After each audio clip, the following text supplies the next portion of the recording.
am with the great Helen Joyce, everybody. Welcome to Walk-Ins. Welcome. Oh, thank you for having me on. I feel like it's so overdue, and I'm actually grateful that there's been time in between when I first got your book and now, because my biggest question to you wrote this book, Trans, in 2021 it came out, correct? My first question, 2 years ago. Yeah, my first question, I have many questions, but my first question is, what has changed since you wrote that book?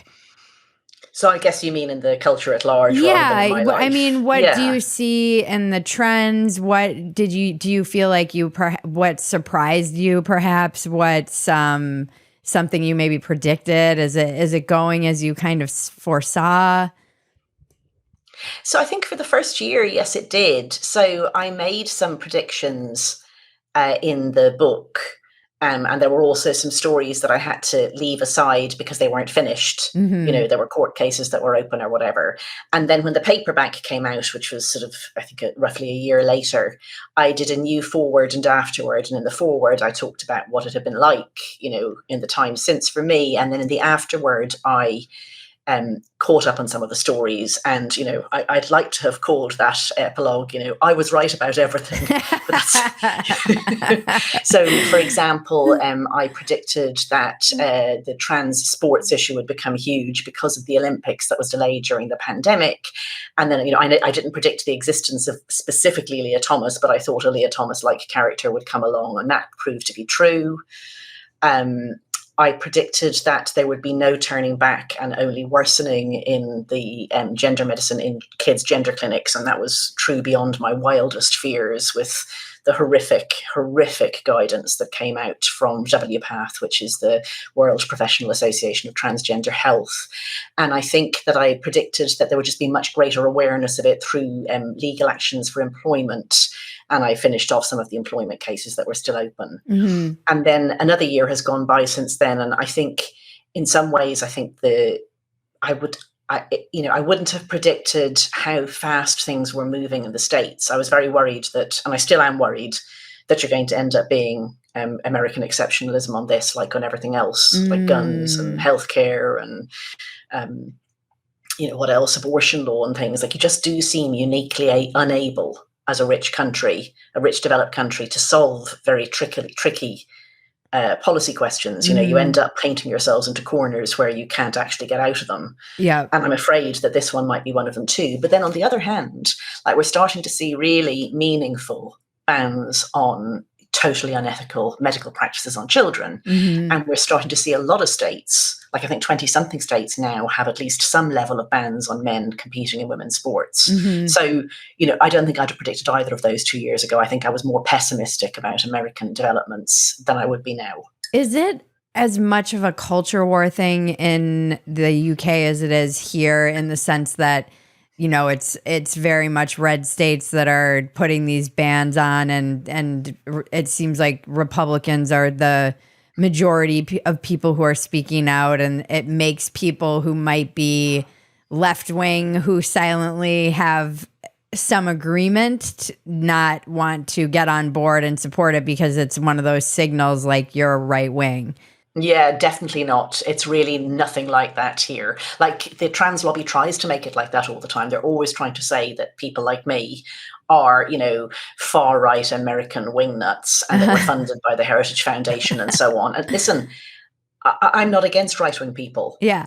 I'm really not. Like, I hate this idea that left-wing people are good and right-wing people are bad. I agree. It so happens I'm not right-wing. Right. I'm not left-wing either. I'm politically homeless now, but I would have said previously that I was very much in the middle.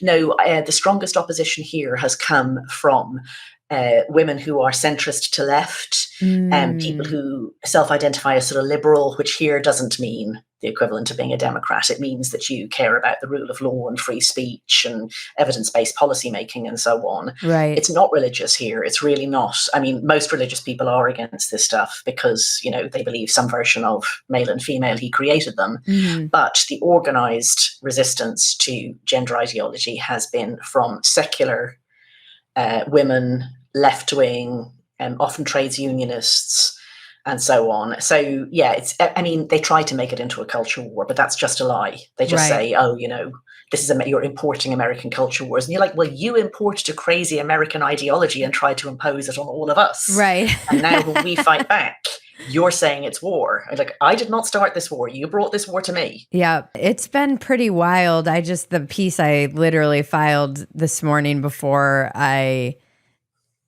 got on with you is about how no one gives a shit about women. I'm essentially more politically homeless than ever before. And I was talking about how in America, I really perceived this first during Monica Lewinsky. You know, that I was kind of coming of age. I was around 18, but she was around 5 years older than me. So I identified the most with her in the whole spectrum. And the adults all around me seemed to be more concerned with all of the fanfare and the politics around it. And I was like, what about this girl? And she was really the first kind of major media pile-on to exist because it was the dawn of the 24-hour news cycle. And I just remember asking my mom, like, what about this girl? Everybody's selling her out and on both sides using her to for whatever their political ends might be. And she was just seemed so young, you know, she seems so young to me. And I've kind of come full circle. I went to the left because I think rightfully felt like the left in America was the only party that cared about women. But as they've embraced this gender ideology, I can't say that anymore at all. And the other day I was on Twitter, I was saying something about the right because they're like, oh, we don't want your whore vote because now there's this very weird purity stuff rising on the right again that is very reminiscent of kind of moral majority with no God, which is even scarier to me. And the left was like, oh, the leopard's eating your face. I'm like, I don't want to hear from you guys either. You can't even define what a woman is. And I feel more adrift than ever before. I'm like, I'll vote for whoever cares about women, which is no one.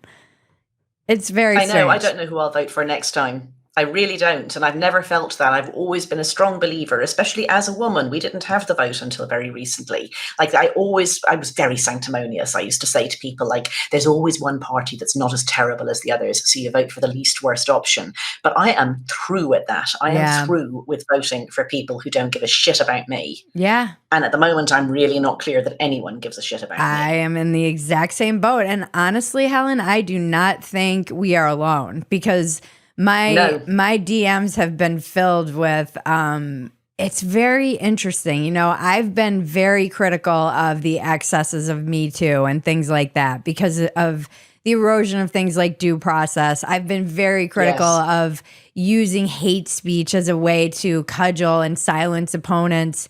And now there's this rising reaction, which many of us could have predicted, which is like, Me Too's skirt is a little too short, you know, all of this is feminism's fault. All of the problems are. Oh God, that drives me mad. That drives me so mad. I mean, Matt Walsh, that film had loads of good things about it. As a woman, like, you know, kudos to him for getting the absolute wingnuts to say those crazy things on camera. Like, that was great work.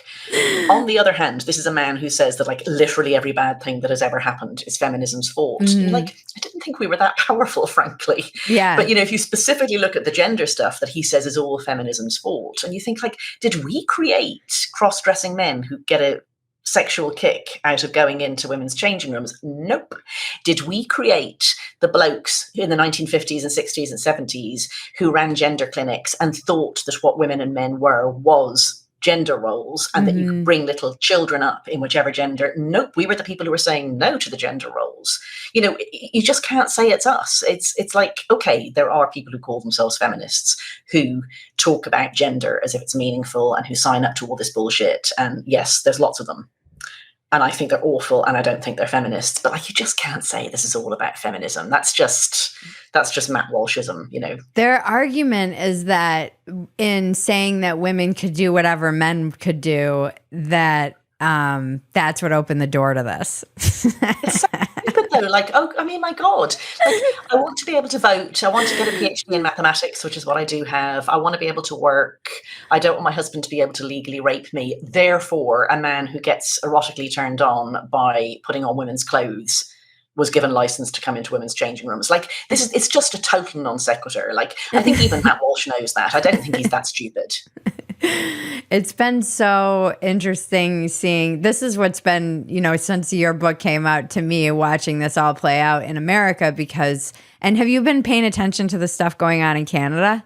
Oh my God, yes. So yes. And that actually, that's making me feel a bit more optimistic too. I thought Canada was actually lost, but it turns out that parents are finally waking up. Yeah. So for people who are listening and don't know, which is usually a lot of people actually, because I don't blame them for tuning out of all of this stuff, there are mass protests all across Canada from parents who are protesting gender ideology, which again, I've realized I don't know that a lot of people even know what that is. They can point to it or they can perceive it. How would you define gender ideology? Right. So, I mean, anyone who's older than maybe 35 has probably never given a moment's thought to this, but, human beings come in two types, ladies and gentlemen. We are mammals. We reproduce sexually, birds and bees stuff. There are women and there are men, and there is nothing else. And you can't turn women into men, and you can't turn men into women. We all knew that. Evolution gave us that, or if you are if it's your religious belief that God gave you that, fine. I'm not going to argue with it. As far as I'm concerned, these are evolved categories. Apparently, we're all now meant to believe that what makes you a man or a woman is what you say you are. And you may think that when you hear trans, that what they mean is, well, we really know that he's really a man, but it makes him very unhappy when you call him a man. So he wants to dress as like a woman as he can, and he wants you to pretend that he's a woman. And if you go along with that, his mental health will be much better. That's not what they mean. They mean he's really a woman. Right. They mean he's as much a woman as someone like you or me who's actually female. Mm-hmm. And then they say all sorts of bizarre things like that sex is a spectrum, or that sex is assigned at birth, or that 1.7% of people are intersex. And I've literally never met someone I couldn't classify as male or female. And I know people with intersex conditions through this work. So, and now they're teaching children all this stuff. They're telling children that it's bigoted to say, that if you're born a boy, you will always be a boy until you're a man, and you'll be a male all your life. They're saying that you choose which you are, and that if you perform sex stereotypes for girls, so if you like pink and you like Barbie dolls and you want to do gymnastics, you are a girl, even if you were assigned male at birth. And if you like rugby and shooting and hunting and fishing and climbing trees, and you don't like gossip and you don't like makeup, even if you were assigned female at birth, you're really a boy. And all of this is being taught in classrooms all over America. Mm-hmm. And people are being told that it's a civil right to say which sex you are. Like, that's gender ideology, and it's in classrooms all over all the English-speaking world and much of Europe as well. And in your book, you talk about how this spread so quickly, and it doesn't seem to be, there seems to be pushback, but it doesn't seem to be slowing down. It actually seems to be more and more enshrined in policy and HR and all of these departments that are responsible for like the, way in which we're supposed to have discussions about things like chest feeding. And I mean, being pregnant and going through some of the online, because it was COVID, birthing classes where they were referring to us as birthing persons. You could see the people on Zoom just like rolling their eye. I'm like, it was infuriating. It was with the pregnancy hormones. It was just enraging. I was like, this is just bananas. Yeah, it really is bananas. And I mean, I think what happened was that the great majority of people who know this is bananas weren't looking while it happened. So it's something that was very much born out of 1990s and 2000 campuses, American coastal campuses, basically. And, I think for too long, the rest of us just thought, oh, that's ivory tower bullshit. That's just the gender studies people talking the usual nonsense. Like, they're just publishing it in their journals that nobody reads except themselves. And it just didn't seem like an issue for the rest of us. But it was like a lab leak. It made it out into, as you say, HR departments, because if you've got a gender studies degree or you studied sociology or something like that, you're not actually fit to do anything useful. Mm-hmm. So you're going to have to get a job, though, and you're a graduate. So what sort of thing do? You go into something like university administration or perhaps teaching. And I mean, teaching is a noble profession, but unfortunately is done by a lot of not very good people as well. Or you go into HR, or you get a job like that you hope is going to be a kind of graduate job like journalism or something that's very badly paid now. And then you start making a nuisance of yourself with the silly theories that you learned in university. And all the same people were looking the other way. Yeah. And then because it's so bonkers, like I really found this, that when I started to notice this was happening, which was in 2017, 2018, and I realized that it was as crazy as it sounds, like they really genuinely were saying, like the organizations that were set up to support gay people were genuinely saying that sexual orientation was based on your declared gender identity. Mm-hmm. And what that means is that a woman who's a lesbian, her dating pool is both men and women. Right. Like ordinarily bodied men, ordinarily bodied women, but they just have to identify as women. Mm-hmm. So now suddenly a heterosexual man can be a lesbian. And this is obviously massively homophobic. Right. But anyway, that's what they were saying. And it's so barking mad that when you try and pitch that as a story to an editor who's older, my age or older than me, like they can't believe it's right. So they think that you're the mad one. Yeah. And they're starting to look at you kind of side eye. Like, I'm not very sure about this story. That can't be right. I always thought that Stonewall or the ACLU were good organizations. They can't possibly be saying that. But they are. And that gave them some extra years in which they could keep putting their tentacles out through HR and these charities that have these schemes that, you get marked as a Stonewall diversity champion if you do things like make everybody wear lanyards with their pronouns on, or, right. Make all the toilets gender neutral at work or whatever. And then by the time the sane people looked around and went, my God, like this is years later than we should have started fighting this. It was really embedded, and often or two. Yeah, I remember when my dad asked me about 4 years ago what the pronoun thing was. And I was like, we were at breakfast. I was like, do you have 3 hours? Because in order to even explain it, you have to explain self-IDing and all these concepts that are like, to a boomer, are just like, what nonsense is this? And they did grow up in the civil rights movement. Yeah. Yes, they don't have the confidence to say this is bonkers. You think, this is the new thing. And the thing is, if you are a boomer, you've had that experience of growing up through civil rights. And so you've had that experience of being told something when you were young, like that, gay men are perverts and they're all pedophiles, or you've been told,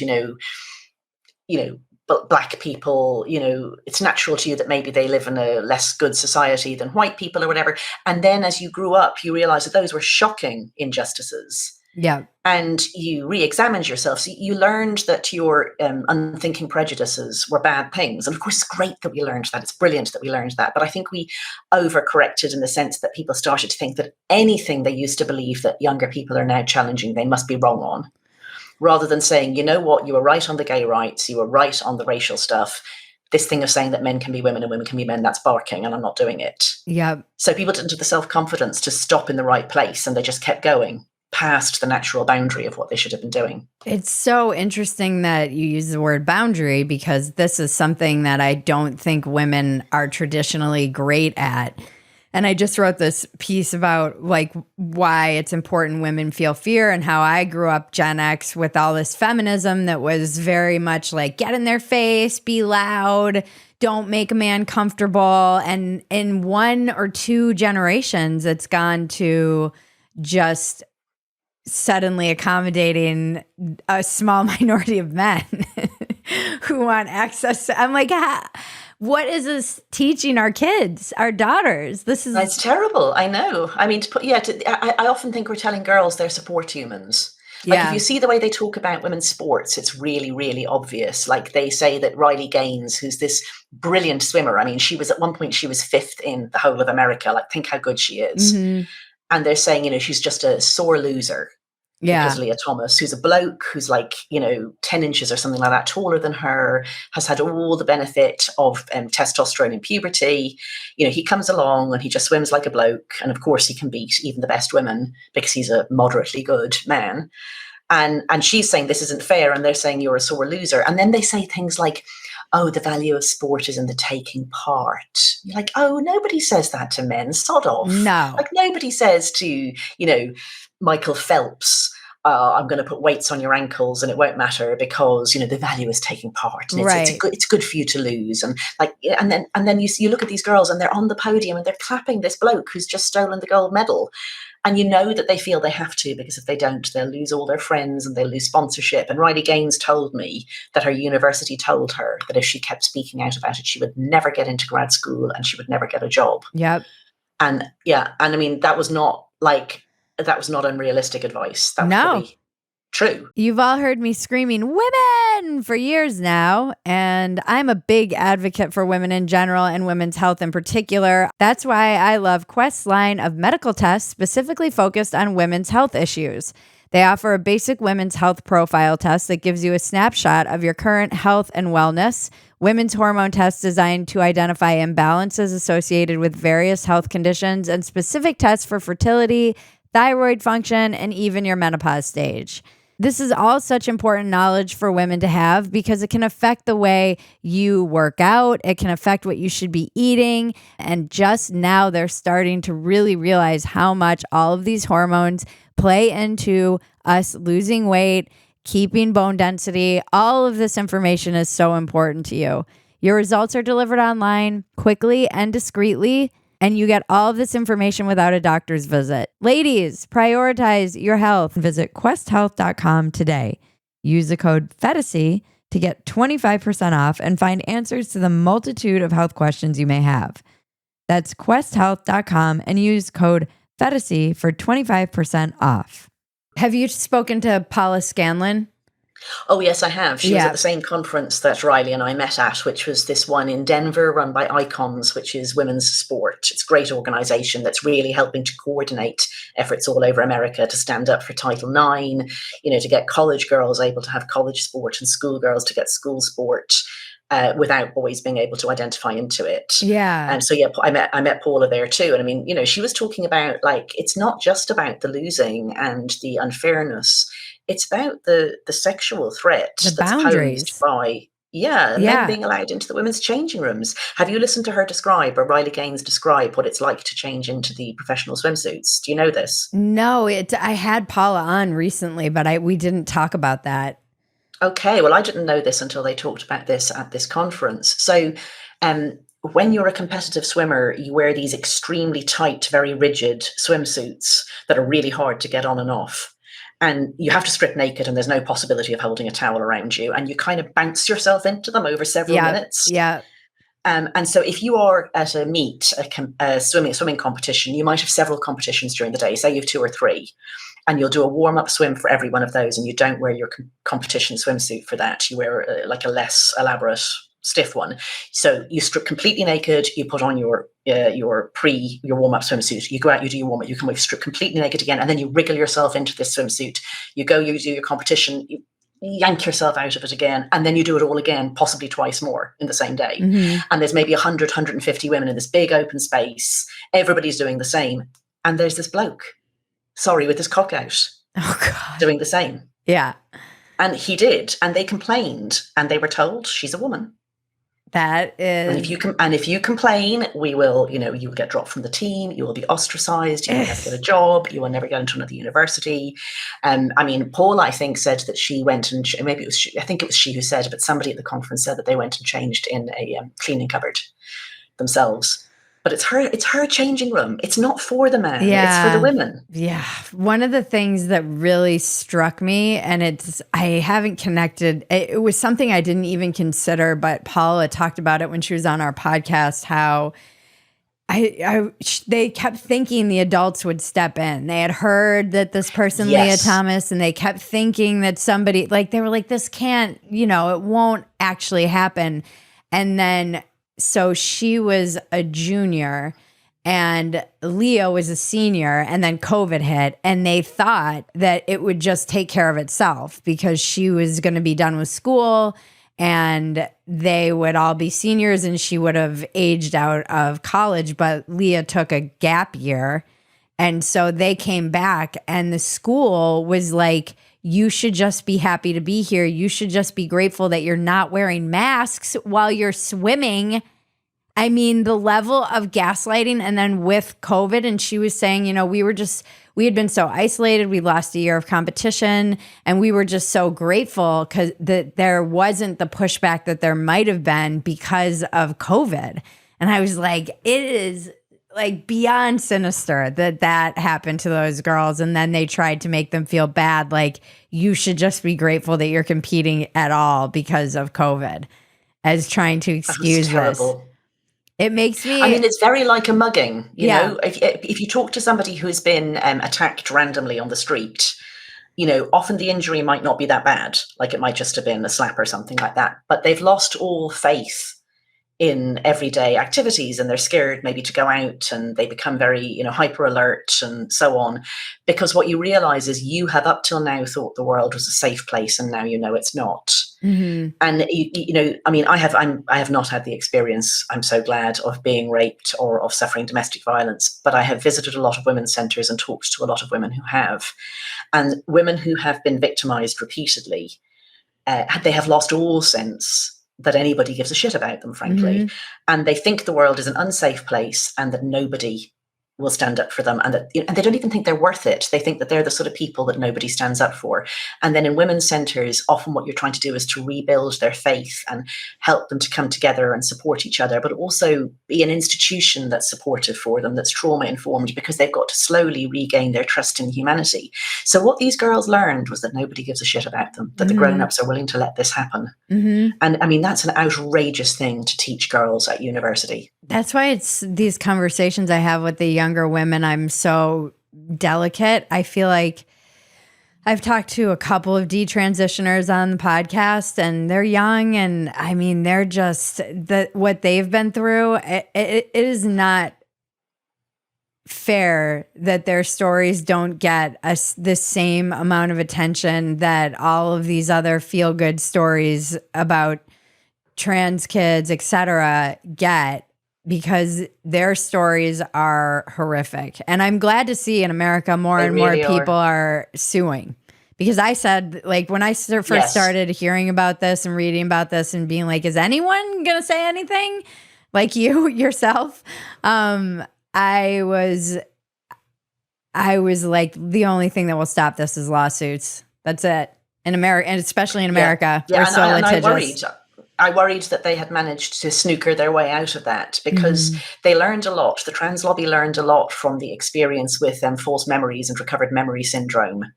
And I mean, I don't want to get into like which memories are real, which memories are false, because of course there have been genuine victims of childhood sex abuse who have been brushed off and told that it was what they're doing is lying, or that it was just invented.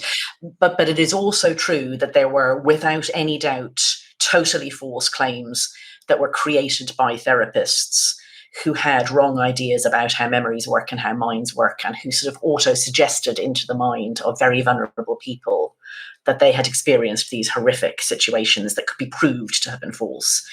And so those people, sometimes people went to jail for those crimes. And I mean, often the therapy that caused the false memories was paid for on insurance. Wow. And then there were a couple of lawsuits where people who had been wrongly convicted and wrongly accused of horrific crimes won very major compensation, and then the health insurance companies stopped paying for that sort of treatment. And then after that, the trans lobby, over the next sort of 10 to 20 years after that, very carefully made lots of state laws that said things like, short statute of limitations, that capped the damages that you could get, that said that you couldn't have class actions and these sorts of things, that it would be a defense to say that this sort of care was mandated.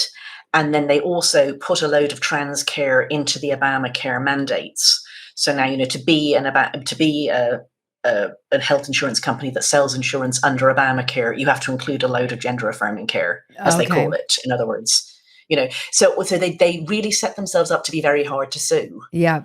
And I knew that. And I thought, like, around the time I was writing my book, that was one of the things that made me very negative and very pessimistic about America. What I didn't foresee is that there would be organized groups in some states actually deliberately unpicking those laws or passing laws saying that if you do these things, there will be no statute of limitations, or we will allow people to sue for 35 years. So actually, overriding these laws.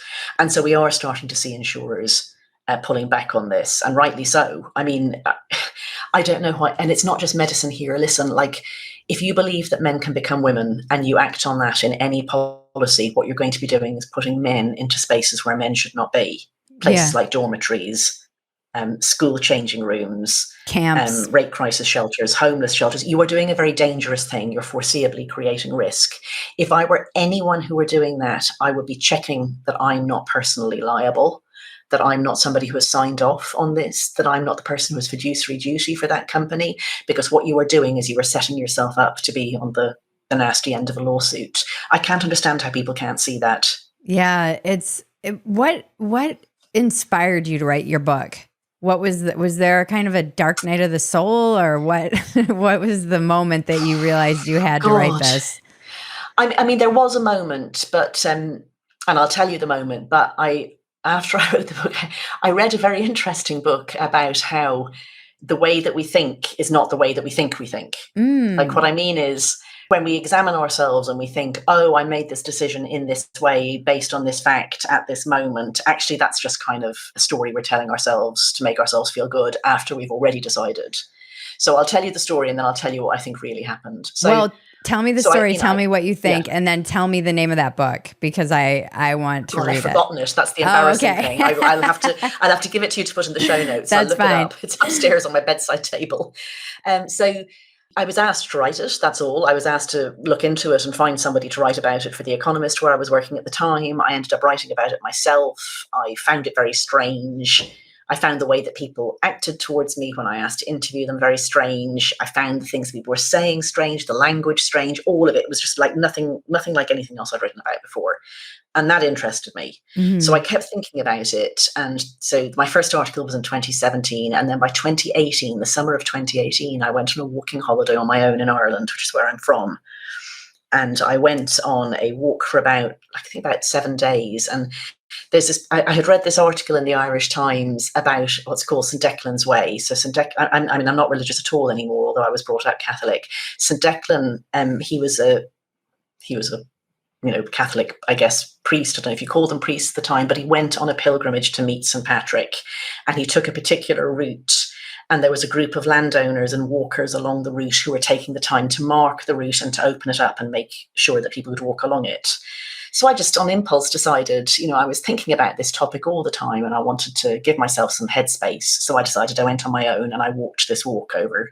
It's only about 120 kilometers. So I think I did it over 6 days.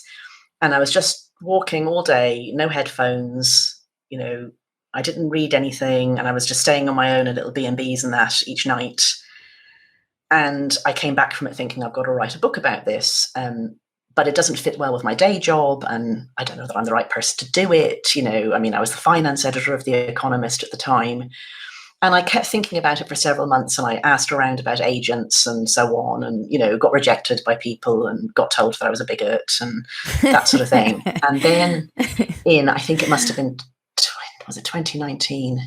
It must have been in 2019, I met some detransitioners, and you've had the same experience. It was very clarifying. And I have a gay son myself. So I have 2 sons who are now 22 and 17, and the younger one is gay. And I've always known he was going to be gay. I mean, I don't know. Like, obviously, if he wasn't, I'd just have gone, gosh, you're a very camp straight man, but that's fine.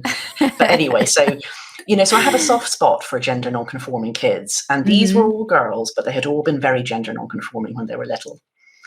And they had all fallen into thinking that meant they were boys, and they had gone through medical treatment, some of them right up to having their ovaries and uterus removed. Mm-hmm. And I listened to them talk about how it didn't make them feel better. They bitterly regretted being lied to. They now recognize that they were lesbians who had been, who'd just got a contagious idea in their heads, who had been misled by doctors. Their parents were distraught because their parents had gone along with this because they thought it would help.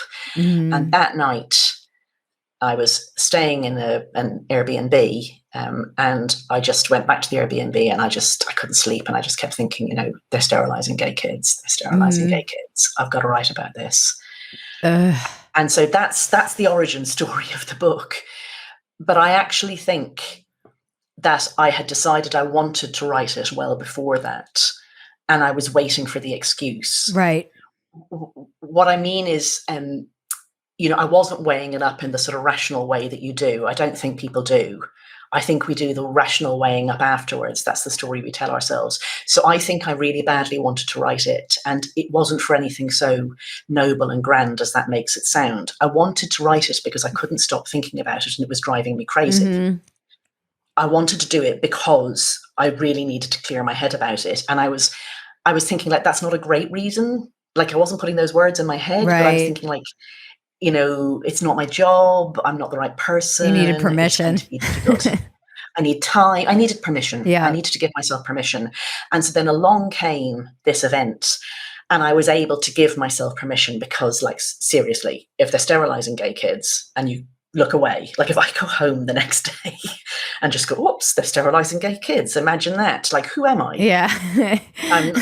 So I think that's the truth, is I just wanted to write it because it was driving me insane. And then I met these kids and I thought, Jesus Christ, they're sterilizing gay kids. And now it's become almost everything you do.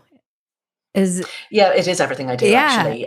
So I didn't go back. I mean, The Economist were very good to me. They didn't bully me out or anything like that. I couldn't write about it there, though, because The Economist has no bylines. And that means that we're quite strict about who, like if somebody's very much associated with one side of an argument, they don't cover that beat. And so I was doing other jobs. I was the finance editor, and then I was the Britain editor. And in between, I did some work with events. And these are great jobs. Like, if someone had said to me 20 years ago that I would have these jobs, I would have been like, my God, they're dream jobs in journalism and the best publication in the world. But I was still thinking all the time about, how can this crazy thing be happening? It's breaking all our institutions. It's destroying children's lives. It's pulling families apart. It's sending women's rights back to the Dark Ages. It's just a lie. It's a massive lie at the heart of all of I actually think it's a genuine threat to democracy and liberal values. I think it's that serious. Mm-hmm. And so I decided to take a year's leave of absence in March 2021, and go and work with a campaign group called Sex Matters that had just been founded, which campaigns for clarity about sex in law and policy making. And then after the end of the year, I didn't go back. Yeah. So I work part-time now for Sex Matters, and I write my own stuff on my own newsletter, thehelenjoyce.com. And I have a column in The Critic, and I just do other stuff.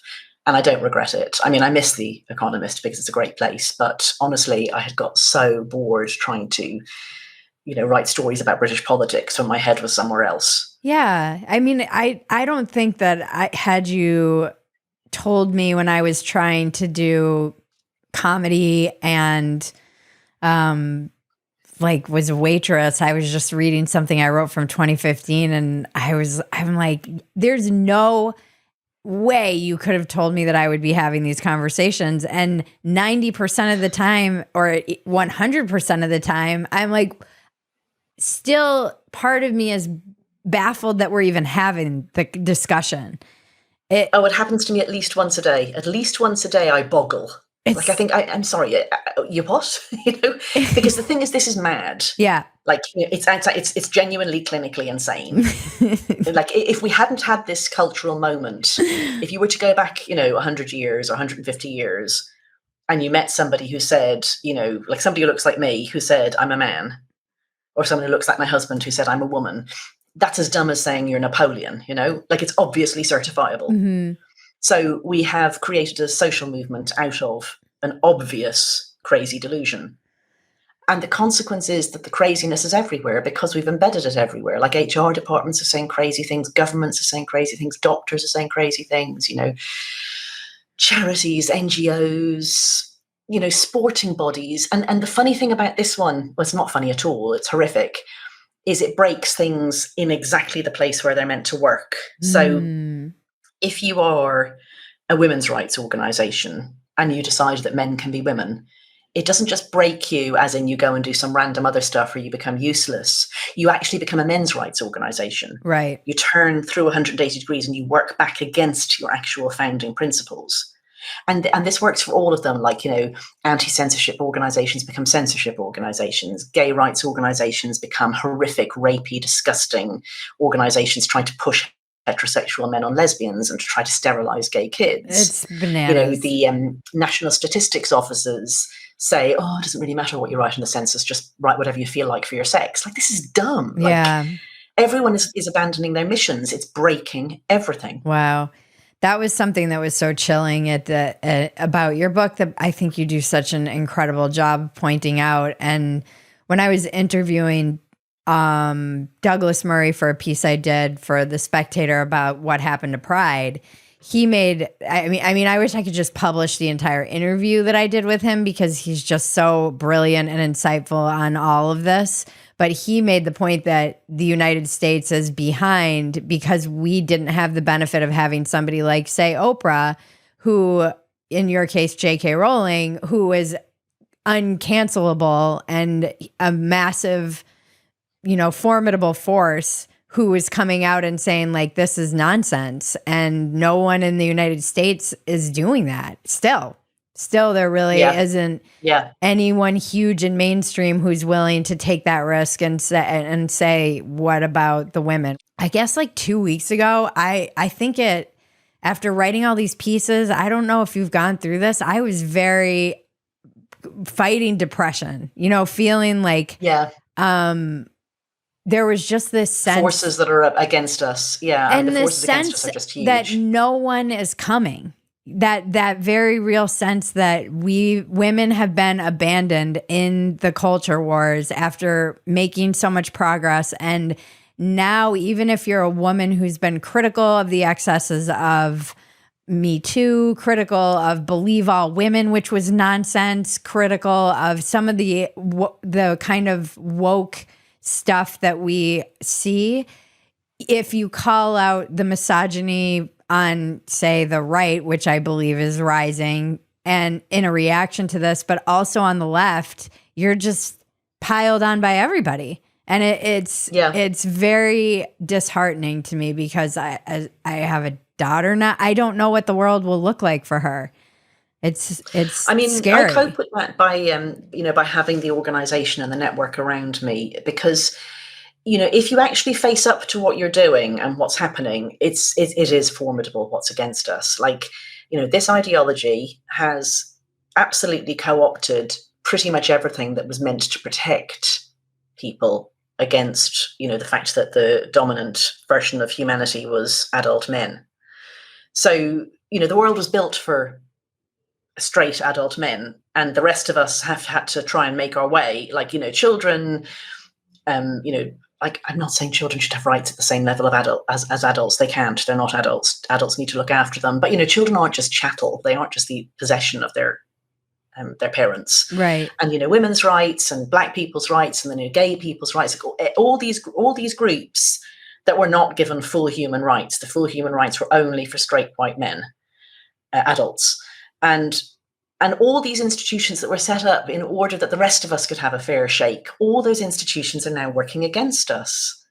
They're trying to make things actively worse for gay people, for women, for children. I mean, I won't even talk about race. I'm not an expert on race. And anyway, race in America is a whole toxic mess that the rest of us don't have to put up with. Yeah. So like, that's actually very depressing, because those are institutions that are they've got good names. If you haven't been looking at what's going on, you probably think they're still doing good work. Mm-hmm. And they are, they've got money behind them. They've got laws behind them. They're in all the institutions like employers, and they're actively working to make things worse for the people they were set up to protect.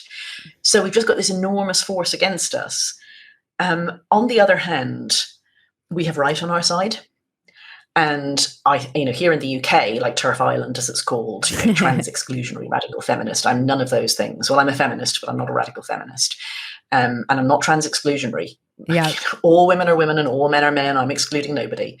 But yeah, we've got some traction here, and we've got support from each other. And I don't wake up feeling depressed because I know what I have to do. I have a purpose. I actually wake up feeling very cheerful every day. And by the end of the time at The Economist, I didn't. I woke up feeling sick every day because I wasn't doing what I knew I should be doing. And there's an expression I learned visiting a women's centre recently for some other work I'm doing. It's a really interesting conversation, and I learned a lot from this woman. I mean, this sounds like it's a side issue, but I mean, you'll see the point when I get to the point. She was telling me how hard it is to work with probation now, because probation has been cut really beyond any other service of government services here, and all the experienced probation officers have gone off sick, and the women's centres are often working with women who are on probation or who are being diverted to probation rather than sending them to jail in the hope they don't go to jail. Right. Anyway, she said, you can't do good work. And then she said, have you come across the concept of a moral injury? I was like, no. And she said, well, a moral injury is when you know what you should be doing, but you cannot do it. And it makes people sick. I thought, oh, good God, yeah, that's actually sort of what I was experiencing towards the end of trying to keep going at The Economist. I knew what I should be doing, and it wasn't this. And every day I was feeling sick. And as soon as I, got over the fear, because I had one of the greatest jobs in all of journalism, and I threw it away. As soon as I got over the fear of doing that, every day I wake up now thinking I'm in the right place and I'm doing what I should be doing. And that makes up for everything else. I saw this video of you recently, and you were walking in a protest and you were smiling while everybody was, aren't you? I'll send you the longer version of that if you like. Why? And what it was, because you'll see what I really felt. I mean, I liked that you were kind of cheerfully smiling at people who are calling you horrible names, and it's But do you feel any sense of your being afraid in those moments, or do you guys have protection? It wasn't in that moment. It was a very interesting experience. So what happened was, a few months ago, Sex Matters, the organisation I work for, we had our quarterly board meeting in Manchester. Now, we mostly have them in London because it's the easy place for everybody to get to, but two of our board members live in Manchester, as it happens, and we thought, fair's fair, we'll go there. Right. And we booked a meeting room in the People's History Museum, which is this really nice venue, and I still highly recommend, even after what I've experienced, if you go to Manchester, you should go there, because it's a history of democracy. It's the Museum of Democracy and Protest. And they have loads of original suffragette materials, because the Pankhursts were a Manchester family. Wow. So they have the banner, they have the original First in the Fight banner, and they have all these props like the signs and the bonnets and the sashes, and you can dress yourself up like a suffragette and get your friends to take pictures of you in front of the banner. It's great. I, of course, did that. Anyway, we had our board meeting there, and it was lovely, and we tweeted about it afterwards, and we said, it was great to be here. And then they got complaints. I mean, they got complaints, I think, from, I'm not making this up or exaggerating, a 19-year-old they, them, who is the LGBTQIA++ liaison for the Green Party. Now, the Green Party is just nobody. This is just a kid. He's just a boy, right? Yeah. He complained to them, and he said it was very disappointing that they had hosted us. And they then put out this letter, public apology about, how they had fallen below the standards expected, and they hadn't realised we didn't share their values, and they would never do such a thing again. Like the whole, bloody People's Revolution, Maoist China sort of forced confession. The struggle session. But the thing is, yes, it was absolutely that. And then, I recognise it will take time to win back the trust of the trans community. It's like just one eight person people sitting in a room talking about our strategy. Yeah. I mean, fuck's sake, just fuck's sake. Yeah. Anyway, so that's belief discrimination in UK law, what they did. And they literally put out a statement that in UK law is exactly the same as if they had said, sorry, we gave a room to the Jews. Yeah. We know all about the blood libel. We're very sorry. We do not, share their values. We will never do such a thing again. So we immediately, like the next day, we just sent them an email saying, we had a lovely time. Can we book a room again, please? And they must have gone off to their lawyers and realised what they had just done. And so they booked us the room. Anyway, so what we used the room for was a teach-in on equality and human rights law as it pertains to sex in the UK. And it was lovely. We had a great event. It was fine. There were these idiot protesters blocking the way in. The police were a bit clueless. The museum had signalled, of course, that we were the baddies, and these fascist protesters outside with masks and foghorns bellowing "fuck Helen Joyce," that they were the good guys. And then when we left, somebody told them that we were coming out the back exit. I don't know who, and they were there waiting for us, and they followed us down the street, all of us, all 50 of us. So the video that you've seen, I mean, I was going like this with my phone videoing them, and I wasn't smiling. I was just trying to get some people who weren't wearing masks. And then to my astonishment, in among the whole, they have these stupid alerta, anti-fascista, trans women are women, all the usual slogans. Yeah. They started bellowing, "Fuck Helen Joyce, my body, my choice." And they're like right next to me. Like, I'm not talking about down the street. I'm talking beside me. Big men with foghorns bellowing this. And I, had my camera not looking at me at that instant. And then I put on my selfie face. Like, this wasn't deliberate. I just put on my selfie face and turned it back to me. And I'm doing the face that I do whenever someone says, "Can I take a picture with you?" And I did 30 seconds of this. And the full minute, you can see what I was actually feeling in the first 30 seconds, which is I'm pretty uncomfortable about this. These blokes are scary. There's only a few police. Yeah. I don't know how we're going to get out of this. And then as soon as it got so personal, I put my brave face because I'm not letting the bullies see. I've reported it as a crime and the police are treating it as a crime. It's a public order offence. So if they can identify anyone who's there, they will be arresting them. Oh, good. Well, I don't know if they'll identify anyone. Everyone's wearing their COVID masks. How handy is that? I know. Isn't it convenient now that you can just wear masks everywhere? And it was interesting watching. I've looked back at the video many times. As I turn the phone, you can see people just pulling their masks up or putting their banner in front of their face. And they have it so smooth. Like they're looking to see who's filming and that, Yeah. But so it was scary. We actually got to a major road, all of us, and there was no way out and there weren't enough police. And then I asked one of the policemen what I should do. And he was like, well, And then I said, but that's me they're chanting about. And he hadn't realised that. He hadn't realised that there was the Helen Joyce that they were saying, fuck Helen Joyce, that she was there. And they were also chanting about Maya Forstater, my colleague at Sex Matters. Yeah. I mean, Maya is a liar. Like, as Maya said, she heard that when she was 4. They're such babies. Anyway, so when they realized that they were chanting about 2 actual individuals, they got serious and they called a cop car and we told everybody else to break off in groups of 6 or whatever. And we would stay with the few police who were there so that everybody else could leave and the protesters would stay with us. And then the cop car came and picked us up and took us away. So that was our way out. But, it was hairy feeling. Yeah, I wonder, is it going to take like women getting beat up by a bunch of men before people realize how ridiculous this is? I don't know that people will ever realize, actually. I mean, I have been saying to myself for 5 or 6 years, what will it take?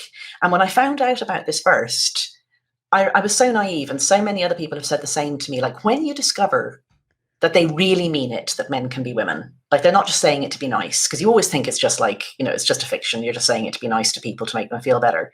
And then you discover that they're seriously putting rapists in women's jails. Yeah. And you're like, oh, you really mean it. And I have said to people things like, but, if men can be women, then we will end up with rapists in women's jails. And I genuinely thought that would be them going, that didn't occur to me. I've literally never had that reaction. What I get is, you're saying all trans women are rapists, you're a bigot, or, well, we will risk assess case by case, or, but trans women are women and women can be rapists too, which is actually not true in UK law. In UK law, it's only rape. You can only call it rape if there's a penis. And it's aggravated sexual assault. Women can commit aggravated sexual assault. Do you know what, Bridget? They mostly don't. Right. So, I know, statistically. So like, everything that I thought would wake people up, they're rapists in women's jails. They're sterilizing gay kids. They're letting men win women's sporting prizes. And by the way, it's obvious why we have women's sports. Use your brain, people. None of it does. So at this point, I don't think that even women are being punched on the street. Like, there have been women punched on the streets. We've got video of it, and it's not waking people up. I mean, did you see some of the things that some of the nastiest misogynists in Britain said about that video of me smiling? Like Billy Bragg, who's this ridiculous 1980s singer, I never listened to him. I don't think I ever listened to even decide whether I liked him or disliked him. Anyway, he's a massive trans rights bullshitter. And he said, oh, well, they're smiling, and now they're saying that they didn't like it, but look at them, they're smiling. And you're like, ew. God. Like, it's so rapey, just so rapey. It really is. It's so weird because I'm like, I don't want some guy in sleepaway camp with my daughter in the bunks when she's 12. And I think about when I was in rehab, which I was 19, and I was assaulted in my first rehab. So then I specifically looked for an all women's. I was like, all right, I'm trying to get sober. I've already been assaulted. I was assaulted again in my rehab. I would like an all women's. It was like a halfway house at the time. Now they're called sober livings, but it was this halfway house and it was state funded. So it was many women who were on probation, avoiding jail, had been in and out of the system. And it was even there was still some, lesbian kind of bullying that occurred in the same way that it might in a female prison. But I cannot imagine if there had been men there. There's no way. I just cannot imagine. I can't imagine. I was so broken by the time I got to that place. It was all run by lesbians. Yeah. We know that women can't recover except in single-sex spaces from these sorts of things. I mean, we know that a woman who has been sexually assaulted needs a female-only place to recover. But also with the addiction thing, sorry, you know so much more about it than me, but because I've been doing this research on women's centres, I'm going to tell you things you already know. Sorry. I might not know them, though. Well, so I was talking to a guy who... he now works for a charity that does women's centres, but it also does rehab for men as well. And he said that in the 1990s and the 2000s, the rehab centres in the UK, they looked at the outcomes and they realised that, the ones he's talking about are the ones where you have to be sober. If you use, you're out. It's a last chance saloon type thing. You agree to stay entirely off whatever it is. He said that the women who left generally left with a man that they had met in rehab and went together. And so they had the sort of idea of, and this wasn't even anything to do with safety or recovery or anything. It was just that that's the way it worked for the women. They would leave with a man. And he said that often, they'd be drunk by the time they'd got to the train station. It was just immediate. So they tried having the women separate, and the results were so much better. The outcomes were just much, much, much better. The women finished their mandated or agreed period in rehab, and when they checked up a year later, they were still sober. So even just on that pragmatic grounds, we know that women need women-only rehab. Mm-hmm. My husband talks about this. Here we are. Yeah. Yeah, my husband's a therapist, and he talks about this a lot, just how they show he was working with teenage girls. And they started doing the weird thing where they would add the they, thems and the men to the groups. And he was like, it totally changes the dynamic. And it's so frustrating because there's lots. He's like, it's just frustrating because there's so much evidence that they've done these studies that there are better outcomes for teenage girls recovering from eating disorders, from anything, when they're just around other girls. So it's the same with young girls as well. And now he's like, it just changes the whole dynamic. And it's amazing how we've forgotten all the things that we know. There's an awful lot of institutional stupidity, deliberate, unknowing, unseeing. It's the whole, three not very wise monkeys thing of just refusing to see what's in front of you. So I was talking to another writer I know. It's nothing to do. She doesn't write trans stuff, but she knows what I wrote, and she's sympathetic. And she told me that her husband is a retired psychiatric nurse who used to work in closed wards. So there's people who have great difficulties, people with very serious mental illnesses, and these are difficult places. Yes. And he always says to her that when he was training, one of the things they say to you in training over and over again is, do not validate the delusion because you will lose control of the ward. And that becomes built into your head, because sometimes it's going to be really difficult. You're going to be on a very hard day. People are acting up big time. Maybe you're a bit understaffed because somebody's ill or something. And it's going to be so tempting to validate the delusion, to just get someone to sit down and be quiet. But if you do that, you've stored up a huge problem for the future. And very quickly you will lose control of the ward because you have validated the delusion. That's like our society right now. Exactly. I mean, she put this in a WhatsApp chat with me, and I'm sending it to everybody I know in different WhatsApp chats. Guess what? I've just heard this brilliant expression: do not validate the delusion or you will lose control of the ward. We've lost control of the ward, people. That's going to be the title of this episode. We have lost control of the ward. Yeah. I mean, Jesus, it's a great description of it. It is. I mean, Rogan says this all the time on his podcast. He's always talking about how it's like we are all in an asylum and the mental patients have kind of taken over. Imagine the very, very, very first time a man said, I am really a woman and I wished you to let me into the women's changing room and women's sports. If everybody had said, you are fucking kidding me, sod off. Yeah. Which is obviously the right answer. It was so sneaky. And we had just never started this bullshit. you know? It was And just instead so they're like, well, you know, this sneaky. might make him feel better. I don't care. Like, I want him to feel better, of course. I'm not a mean person. A, I don't think it does make him feel better. But B, I don't want him to feel better at the cost of breaking everything. Yeah. What has been the kind of hardest part for you in all of this? Do you know, this is a lot about just resilience and this podcast in general. And what has been the challenge that you face, I think, in facing a lot of this? I mean, sometimes there are days where it just feels Yeah. very I disheartening. don't feel like that. But I mean, I should say that I'm an insanely cheerful person. Yeah. I have no reason for it. I'm just somebody who wakes up in a good mood every day. So, like, lucky Yeah. me. Um, and so that helps. But I mean, the big challenge and the thing that bothers me if I let myself really look at it is how much faith I used to have in the institutions of our society. Like, you know, I didn't think everybody was perfect, but I thought the point of institutions was that imperfect people did an okay job and that things could get better. So now I don't trust any institutions anymore because, like, every institution has a lie at its heart, and that lie is that men can be women and women can be men, and that breaks everything. So every institution has been co-opted. And then, you know, within those institutions, there are many people who know what's happened. So the second very depressing thing is, and I don't want to use the word cowardly because, you know, loads and loads of people aren't cowards at all, but the position that they're in makes it impossible for them to speak. Yes. But a lot of people could do more than they are doing, or they're in a position where it would be inconvenient but not life-changing to speak, and they Mhm. don't.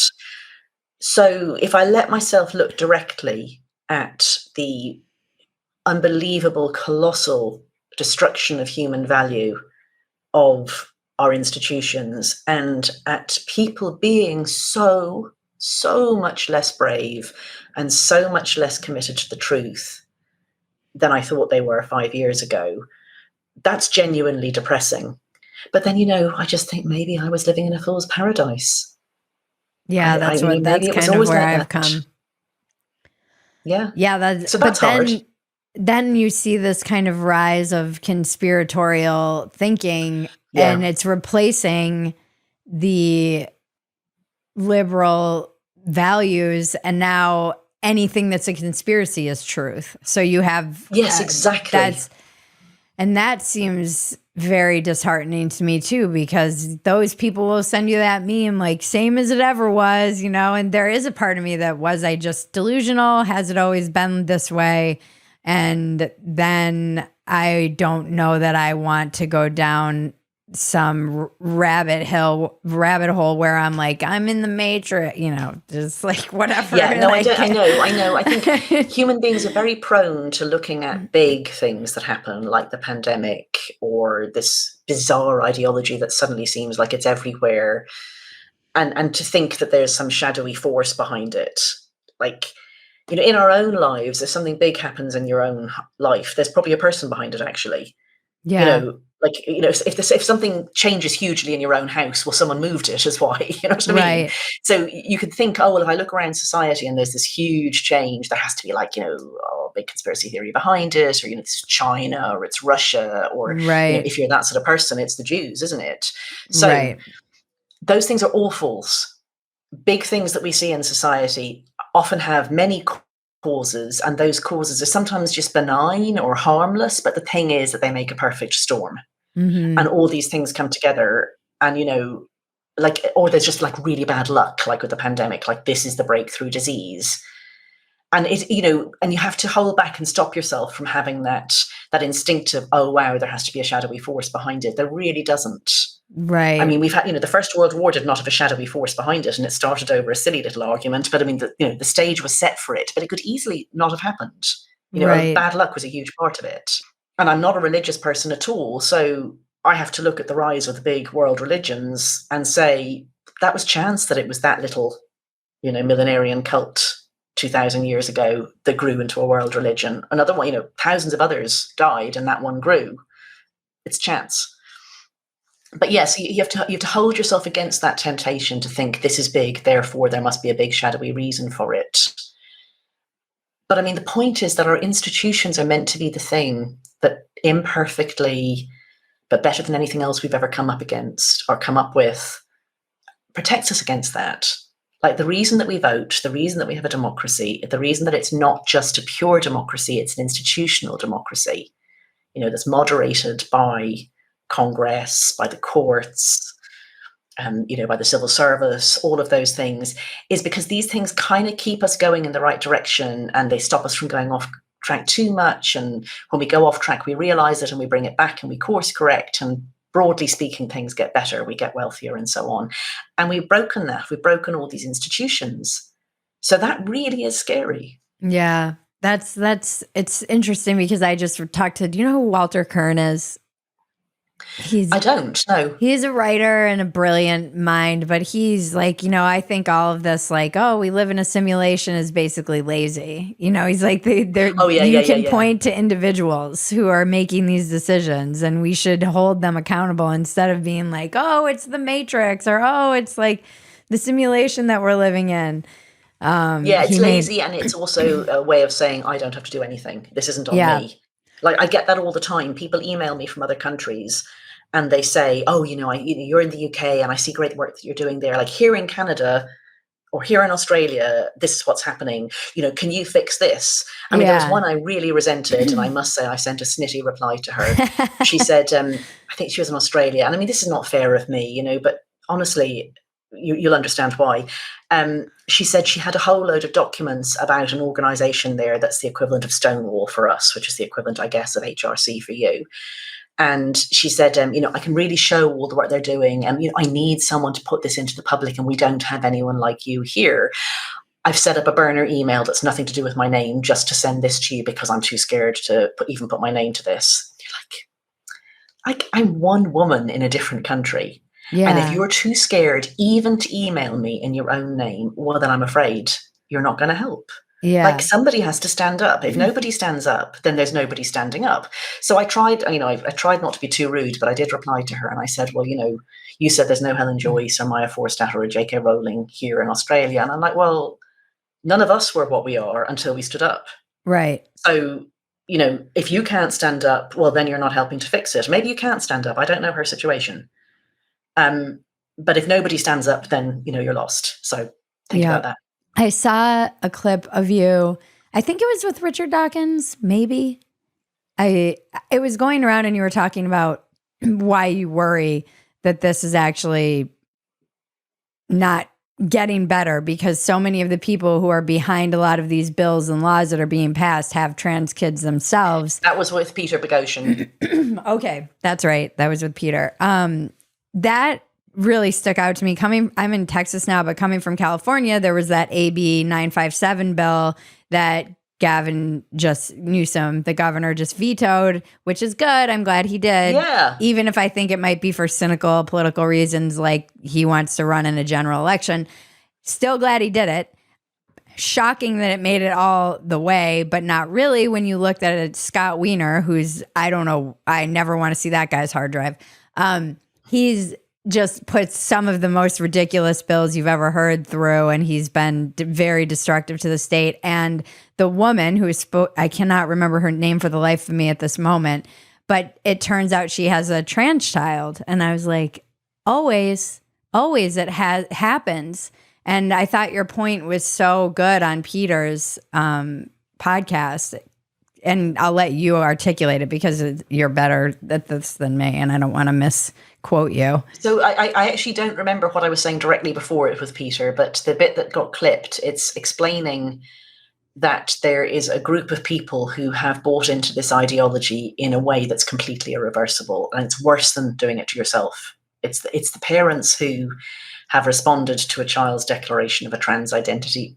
Like, this is a fork in the road moment if a child says to you, I'm really a boy or I'm really a girl, because you want to try and hold everything open. And that's actually the best advice I can give if that happens to you, is to try to just keep delaying things and hope that something resolves.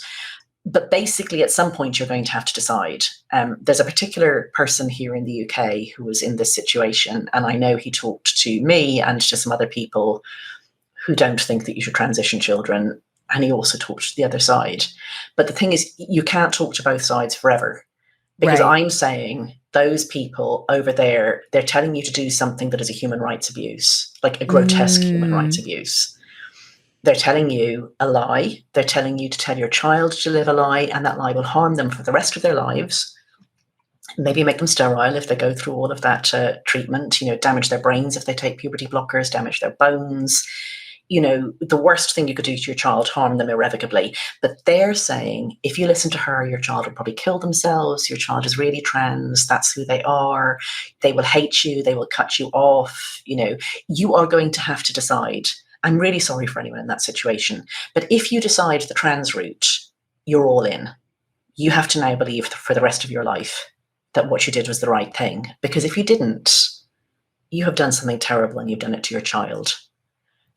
And there's no way back. It's not just the medical thing there's no way back from. There's no way, we can't actually turn back time. We can't give children back an experience that we've denied them. So if you deny them puberty or, normal development along with their peers, that can never be fixed. So you are now going to be the biggest cheerleader for this movement, not just now, but for decades to come.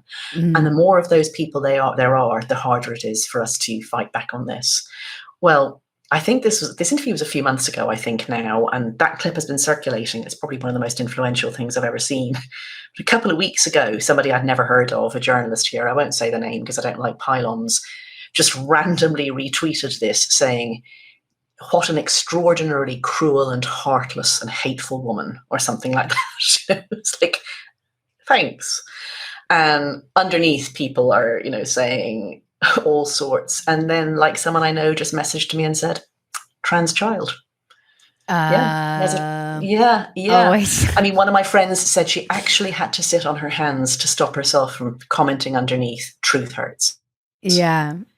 And then people got a bit nasty to him, I mean, I didn't reply. I just haven't commented on this at all. I'm not entering into this conversation. Yeah. Now, he started it, and you hear the words he called me, right? So then somebody found an article he had written, I haven't read it, and I'm not going to, about when his father was ill. And I think it was probably quite a touching article. And somebody said something mean about that. Like, I don't even remember what. Like, they were commenting on, you said this about your father. I don't think that you were real about that, whatever. And he replies saying, "You're so horrible. Why would you do that? Why would you be so personal to somebody you don't even know?" Like, excuse me? Yeah. Over here, drive-by bloody shooting. Yeah. I just, No self-awareness. But the thing is, to him, I do feel cruel and heartless. I understand. Yeah. Like, what I am saying is, you have done a dreadful, dreadful thing to your child. And I don't want to say that to him. Yeah. I'm sorry for him. He was put in a very difficult position. The fact is, he has done a terrible thing to his child. And they were lied to. So often they were lied to by institutions and doctors and psychiatrists and therapists. Oh, God. I mean, I'm completely. I'm so glad that I did not have to live through any of this. I'm so grateful. I'm sorry every day for these parents. It's the worst thing. It's really bad, whatever they do, honestly. But I can't not say it. Like, this is why it casts a spell over institutions. Like, it's really hard to say to somebody, "God, you did a dreadful thing to your child, didn't you?" Like, that's a really taboo thing to say. And obviously it goes down very badly if you do say it. But the fact is that the promise they've made to their child is a promise that isn't up to them to deliver on. It's for everybody else to deliver.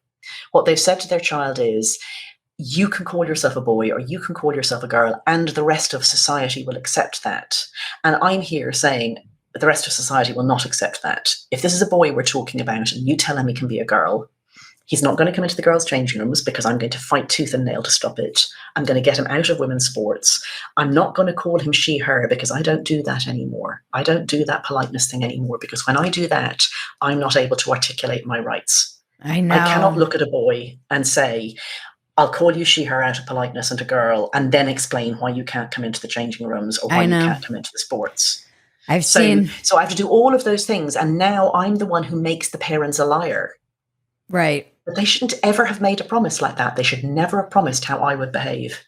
Right. That's so true. I've noticed even in my own writing and having to tackle this topic about the rights of women and seeing it with many women who are kind of willing to be polite and use she, her. And I resent every time now I write a piece about this, I'll just say male, and my editor always inserts biological. And I'm like, it's redundant. There's no other sort. There's Yeah. no other sort of male. You are. I mean, with sex, I understand it because sex could be sexual intercourse. So they're just Right. disambiguating. But there's no other sort of male. Like there isn't a sort of a psychological male. That's the idiotic idea that, we have sexed souls and they float around the place and sometimes end up in the wrong body. Yeah, I resent it so much. I'm like, and I always push back, and it's like, oh, it's just for clarity. I'm like, because you've already accepted their premise that trans men are men, that I need to make this distinction. So I'm saying I reject this premise. Born male, Yeah. I love the idea that it's like an assignment, like a seat. Next, Like you pick it on a flight. You're like, oh, here's your assignment. It's like that word is so specific. Like you get assigned. Being upgraded, Yeah. Yeah, here's your flight upgrade. You need some extra leg room because you're actually a man. Oh, but I had such fun a while ago. So it's really great fun when you're able to get yourself into a position where you're able to talk about these things in language that they don't approve of and they can't stop you. So I was at this lunch that was talking about the idiotic fact that from this year, when you apply for university here, there's a standardized form. It's called UCAS, Universities and Colleges Application Scheme. And you apply for all of them through this one form. Like the applications go to the different universities. But anyway, so UCAS has made the idiotic decision to ask you what your self-identified gender is instead of your sex when you apply. And so you can say male, female, and then they say that those are like whatever you identify as, or I think there's non-binary and other or something like that. But anyway, they've belatedly realized that this actually isn't lawful in the UK. I won't go into the reasons, but it's too late to fix it this year or next. And so they're trying to work out what to do. So they had this lunch anyway to talk about this. And, they gave us this thing about how, it's very important to feel seen at the point of university entry. And I mean, I looked around the table and there were 3 middle-aged women at this table, and every single one of us had that sort of expression on our faces. I mean, every one of us has teenage kids or similar age, going they do not need to feel seen at the point of university entry. They just need to get their marks and do their university application, Anyway, so this sort of bollocks they were talking. And then I was saying how important it was that they had sex disaggregated data in order that they could track trends. And the little devil got into me and I said, particularly for the non-binary students, it's really important to know what's different between the non-binary boys and the non-binary girls. And, how trends change. Are the non-binary girls doing what girls do and the non-binary boys doing what boys do? And you could see their faces. They're going I know she's speaking heresy, but I don't know what to say because that's actually quite a good point. Yeah. I loved it. It was brilliant. I love saying to people, is that a non-binary boy or a non-binary girl? It's just I think this has been an inspiring conversation for me only because I think I have to recognize that and maybe that's why I've been feeling, I came out of it. It was a week where I just felt so overwhelmed. I'd been interviewing all these people and writing about this and thinking about it, and then seeing this discussion and the culture on the right of body count, and I was oh God, it is my stand-up bit. I have a whole stand-up bit. I've been doing it on Dumpster Fire, my show, for years, saying patriarchy so crafty. I'm I didn't believe in the patriarchy until they started taking over women's sports, and now I'm maybe those feminists were right. Maybe everything is patriarchy. I mean, absolutely. Patriarchy so crafty, they'll turn themselves into women so they can stay back on top. It's I don't know. There's no other explanation other than mediocre men needed to get back on top. You have just stated the really meaningful and actually correct thing, the one and only correct thing at the heart of queer theory. So obviously queer theory is this bollocks that they talk on campus where everything is the opposite and there are no boundaries and anything identifies as anything, and it's bad to have categories. But if you talk to somebody who's actually a profound thinker about queer theory, and I did this a while ago, and what she explained to me is that one of the insights of queer theory is that power outs. So you do something like, Black liberation or women's rights or something, and it makes a difference. It does make a difference. It makes things better. And then power outs, and it takes over whatever it is you've just done, and it does this reversal, and it goes seamlessly on. And the way it does that is by co-opting the ideas and the institutions. And so when you look at pride marches now, you see the proof that this bit of queer theory is correct. Because there was a brief moment that they were liberatory, that they were gay people coming out and saying, I'm not ashamed. I'm not ashamed to be gay, and I'm here, and I'm queer, and whatever the other slogans were.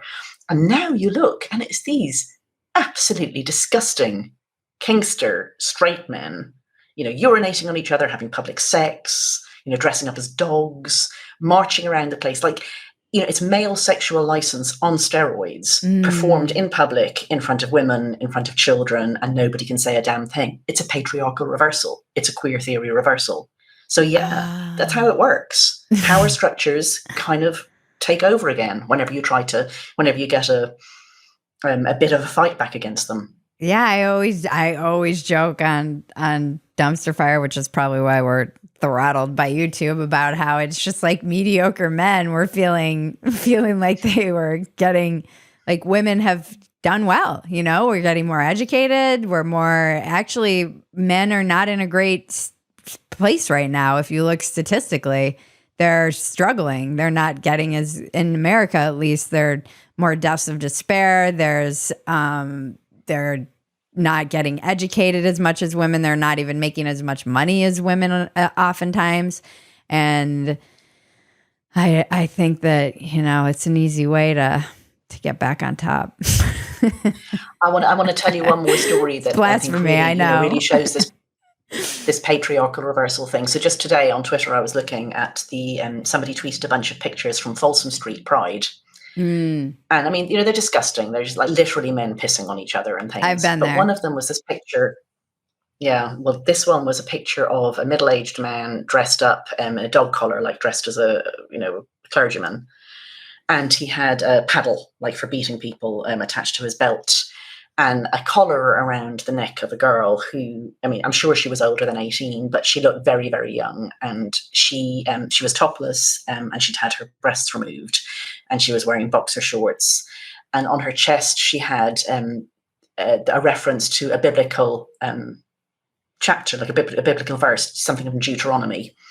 And if you look it up, it's the one about taking a wife as a slave. Oh, Jesus. And so here we are. We have a man with an instrument that's for beating a woman, dressed up as a religious character, a topless woman with a collar, wearing the thing that says she's a slave. And that's what's parading along the street. Is it end times? Banner of pride. Is it end times? Don't you wonder? No, not if we fight back. Look, we can't be despairing about this. No, we have to be not. old Churchill about it. I see so many people who are fighting back, and I mean Canada, who I really thought was lost, and we've been joking is lost. Really, was very surprising to me to see. I see it with parents everywhere. Just even the way people talk to one another personally in the parent groups, and seeing homeschools and there people are kind of. There's definitely, I think, a reaction to all of this that is appropriate and long overdue. Yeah. Yeah, heartening and bottom up. No, I think we've got to be Churchill about it. We will fight them on the beaches. Mm-hmm. And I also think, what do you want to, I mean, I'm not Jewish, but a friend of mine who's also not Jewish, we're very good friends with an Orthodox rabbi.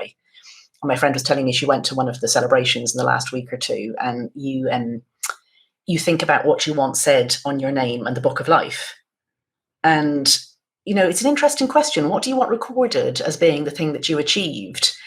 And when I was being all sanctimonious and self-regarding, when I was thinking about, yes, I need to write this book because I've stumbled upon this story, you can feel it's too much and it's all so terrible. And I thought, look, they're sterilizing gay kids. I can't stop them, but it's possible that I can make the number lower than it would be if I didn't write the book. Right. And I think that's true. so that, like, if that got written on my gravestone, or as my entry in the book of life, that's fine, that's good. So I just think we have to think about it that way. Like, this crazy thing is happening, I can't stop it, but I'm not going to sit down without a fight, and maybe I can limit the harm. Yeah. And then you stop worrying. You're facing the right direction. You know what you've got to do each morning. Yes. What is your biggest defect of character? Oh God, I have so many. I mean, I think honestly, my worst is I hold horrific grudges. It's a Is that very Irish? unattractive character trait. Is this? I dislike it hugely. I joke about this all the time because I'm Irish, and I'm like, I swear to God, when somebody does something, it is like a tiny mafia awakens in my heart and is like, you're dead to me. It's like, I feel like that. Is that an my Irish husband calls thing? it my little book of grudges. Like, I'm sounding off about someone, or I'm saying they did this, bitch, bitch, bitch, bitch, bitch, and he says, "Have you written that one in your book of grudges?"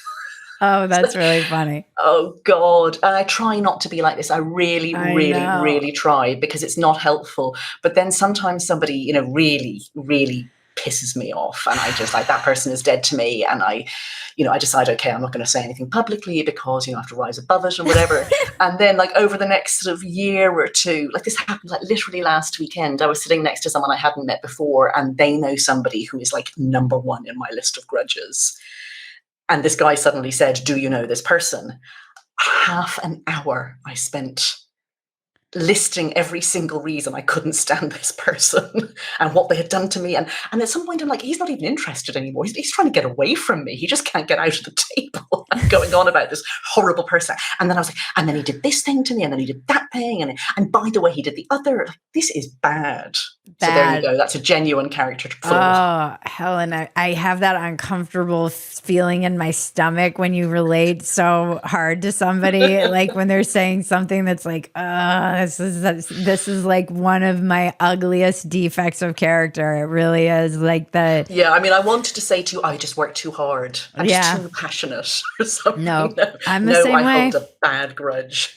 And it's like really, it's insidious sometimes, because I, like you, will try to rise above it, but then I'll just start destroying their life from behind closed doors. Like I really try not to. I really try not to. The thing is, like, I have so many enemies now who they're not people I have a grudge against. They're people that I've literally never personally interacted with, but they're people who are destroying the world. That they're people who are running charities and NGOs and things that are destroying the world. So, all my ire is focused on them. But the fact is that I have this petty little list of grievances of people who I feel, done me wrong. And what I do is, and maybe this is a good way to deal with it, is I make a joke of it. So, some of my closest friends know about this joke about my little book of grudges. And so, I'll say something like, such and such, like somebody who's on, there's probably only about 6 people I feel like this about. And then we just all laugh, and I say, except for that person, or, like, that's this story about going on and on about this bloke. Yeah. So, yeah, I cope by laughing at myself. Yeah. Yeah, it's definitely, oof. I mean, that is one of the things that is very heartening, is seeing the Irish women, because I feel like Ireland is a little bit lost. I don't know. It seems like. Oh, it is. It really is. It's awful. Yeah. I mean, it's just got this really out of touch governing class. I mean, I don't know that it used to be like this. Like, when I was a child and in my early 20s and in my 30s, like, Irish politicians were kind of shyster used car salesman, farmer types mostly, like smooth talking, would sell their granny for a vote types. I mean, typical small country, you've got to scrape for every vote type politicians. I'm not saying these were admirable people, not at all. Right. But they were very down to earth. They were very embedded in their communities. The sort of people who went to every funeral. Yes. Because that's where you meet people and get votes. Yeah. And now we've got this weird internationalized kind of, like, people call them the D2 set. Like, D2 is the Dublin 2 postcode. It's where the expensive, nice houses are. It's where you live if you're a politician, if you work for RTA, which is our equivalent of BBC, like the national broadcaster. If you, and those people are, like, I suppose it's part of globalization, isn't it? That there's this out of touch group who feel it's their right to run countries, and who have great contempt for the people actually living in those countries. So Yes. Irish people are very small c conservative. Like, we don't like whatever mad fad they're going with in England. And we've often not picked up the latest mad fad. Like, we let them do the stupid, whole word reading methodology, and we just never did it. Right. But now we've got this group bloody foisting crap on us, like gender self-ID, and now this absolutely Orwellian hate speech law that they're trying to foist on us. And, I don't know, they just don't like Ireland. They think that we should be, nowhere country, this deracinated, perfect in their minds,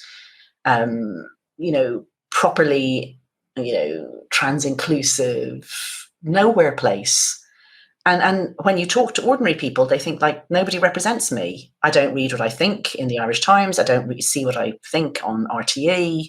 My politicians are not representing me, and that's dangerous. That's really dangerous for democracy. Yeah, that is the sense I have. It seems, yeah, like you said, globalization. What is your biggest? I mean, we could have a whole other podcast about this, but I'll ask you what your biggest asset is. Oh God, what's my biggest asset? I mean, if I can say two, because one of them I've said already, which is I'm an extremely cheerful person. Like, things just don't get me down. I wake up in a good mood and I stay in a good mood. And, when you're doing something that really is upsetting. But what I would have to say is my family. So especially, like, I've always thought that I'm a very family oriented person. I have 8 siblings. My parents are great. There's 21 kids at the next generation because, we've all had kids. I have just 2 of the best boys in the world. My husband's great. But when I see the people who have been torn apart by this ideology, it's when it's inside the house. And it's not inside my house. My family is fine. They're doing great. My boys are doing great. My marriage is strong. And that means that I can go out and I can, face the madness every day, because at home it's not mad. And, I'm really, really sorry for anyone who hasn't got, a sane, safe home. Yeah, that's such a good point. It's so true. I get so much strength from the stability here in my home too, to be able to face I just got a pile on over the weekend that was kind of wild. I didn't really know it was happening, but then somebody was sending me screenshots of me being like, the right has a woman problem. And then it was like, repeal the 19th, repeal the Jews. I was like, whoa, this is just bananas. It's like, now I know why people were texting me to see if I was okay. I didn't see it, but it's such a wild. I was just with my family, just making food and having loving time. So I think that is the strongest asset one can have. You're right. Where can we find you? Do you have another book coming? I'm meant to be writing another book. My agent and my editor are getting more than impatient with me, but this book has had a long shelf life and a long tail. I'm probably talking about it more than I was when it came out. And, it's not like the subject has gone away. I don't want to write something else about trans issues because, to blow my own trumpet for a bit, I really feel I said what needed to be said in that one book. I think it's a complete book in itself. But I think I now have some insight into other cultural issues that are really tearing us apart. And I'm trying to decide which of those. Like, I have a few ideas and I keep driving the people who want me to write the book mad by circulating between them. But I'm just very busy. Yeah. So, yeah, I've got to try. The Economist was a very well-paid job by comparison with what I'm doing now. So there's also the business of trying to, hustle to get some income, from various sources. And that takes time as well. Well, so that was a long way of saying, yes, I'm meant to be writing another book and I have some ideas, but don't hold your breath. Yeah, I hope people are buying your book, though. I think it's such a good. Oh yeah, it's keeping selling explainer. well. It's really keep selling well. I wish it got picked up. It was never issued in an American edition. No, I know it was offered to American publishers, and they Not basically even like either Regnery? said that. Well, the thing is that people like Regnery, because America's so big and so culturally dominant, American publishers tend to want an American version of everything. Right. So the people who liked it said, "This is great, but we want an American treatment." And that was very irritating because I really especially tried to make it very international. Like, I did a chapter from Canada. I did a chapter from America. I chose different countries for different bits of it. And of course, it is an international story. But I mean, my publisher said, like, that's the way it goes. It's still unusual that it wouldn't get picked up as an American edition because, I mean, it went straight into the top 10 here in the UK in its first week. That is strange. And books like that really routinely do get picked up. But I mean, it's been distributed. It's not that you can't get it. Simon & Schuster kindly distributed it in the States, and I'm grateful for that. But it's not an American edition, and there's nobody in America who is trying to publicize it. Like, there's no one who's bought the rights to it in America. I mean, I don't know if that ever happens 2 years after a book comes out, but that's frustrating because, like, since then, I've been on Jordan Peterson twice, and I mean, not on any other very big podcast. Joe Rogan, please, and Joe would. I'm surprised you haven't been on there yet. He would love you. Oh, well, I mean, it's not like I haven't emailed him saying please. So if you know him, let him know. I've been on Megyn Kelly now, which was great. Like, I really admire her. Yeah. And yeah, she's great. Like, she's peaked big and hard on this. Yeah. I actually thought a lot of her anyway. Like, I've always thought she's a very brave journalist. But yeah, so like, it's got this long tail life, and the problem isn't going away. And, I'm now a campaigner on the topic. So that just takes up a lot of my time. Yeah. Well, you are welcome on this podcast anytime. I look forward to your insights on all things, and I'm always following your work, and I'm following you online, and thank you. Just love you. I'll give you the link to my own newsletter for the show notes. So it's thehelenjoyce.com. Okay. And I tweet far too much. So if anyone wants to follow me on Twitter, I'm pretty active there. You and me both. So, well. Well, thank you so much. Lovely to talk to you, Bridget. Thank you. This has been Walk-Ins Welcome with Bridget Phetasy. I'm Bridget Phetasy, and you're welcome.